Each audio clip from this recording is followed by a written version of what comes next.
Most people see the leather, the patches, the reputation, and they cross the street. But there's a code in the biker world that outsiders never see. A code about protecting the defenseless. On a cold November night, a terrified waitress was about to discover that code firsthand.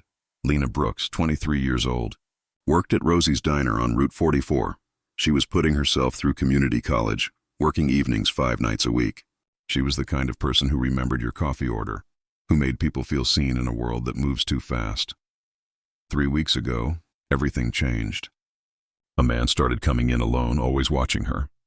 He'd stay until her shift ended at midnight, then follow her to the bus stop in his dark blue sedan. Every single night she worked. Lena filed a police report. The officer was sympathetic but clear. He hasn't broken any laws. Be aware of your surroundings. Tonight felt different. David Keir was agitated and his car was parked directly at the bus stop, blocking it. No more pretense. Lena was trapped. Then she saw Dean Bear Thompson, the Hell's Angel who'd been coming in all week, quiet and steady. Desperation made her whisper, "That man won't stop following me. He's been coming for weeks, please." Dean didn't respond with words. He simply looked at her and she saw recognition, understanding, belief. Then he stood and walked to Keir's booth. Sat down across from him without asking permission. "You've been coming here 3 weeks," Dean said quietly. "Every night she works." Following her to the bus stop. Keir tried to play it off, but Dean leaned forward. "I know who you are, David Keir. Albany, 2019, Jessica Moreno's restraining order. Portland, 2021, Emily Chun's dropped stalking charges. You have a pattern." Keir went pale.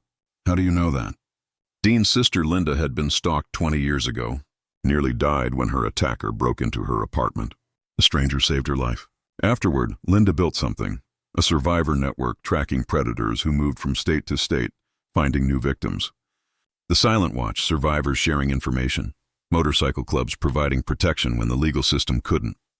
They'd flagged Keir when he moved to the area. Dean had been watching, waiting. 2 more bikers entered. Dean gave Keir 2 choices. Leave tonight. Never come back. Move away within 30 days. We're watching forever. Or face what you've done.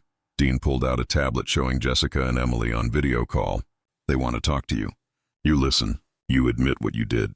You apologize. You enter therapy for 2 years. Complete it and we delete the recording. Violate the terms and your confession goes everywhere. Something in Keir broke. "I'm scared," he whispered. "I'm always scared that I'm not good enough. When someone is nice to me, I convince myself it means more.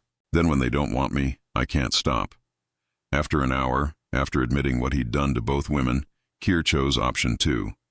That was 18 months ago. 18 months of weekly therapy, check-ins, hard work. No new victims. No violations. For Lena, that night ended safely. Dean and his brothers escorted her home. She finished her degree, switched to social work, and now works as a victim's advocate. She's helped 43 women in the past year. Dean's sister's attacker was stopped by a truck driver who heard her scream and ran toward danger. Dean spent years searching for him to say thank you, but never found him. "So I became him," Dean said, "for every woman who needs him." The Silent Watch has protected over 200 women. 0 deaths. They operate in legal gray areas, but the results speak for themselves. Sometimes the angels wear leather. And sometimes the only thing standing between danger and safety is someone willing to stand.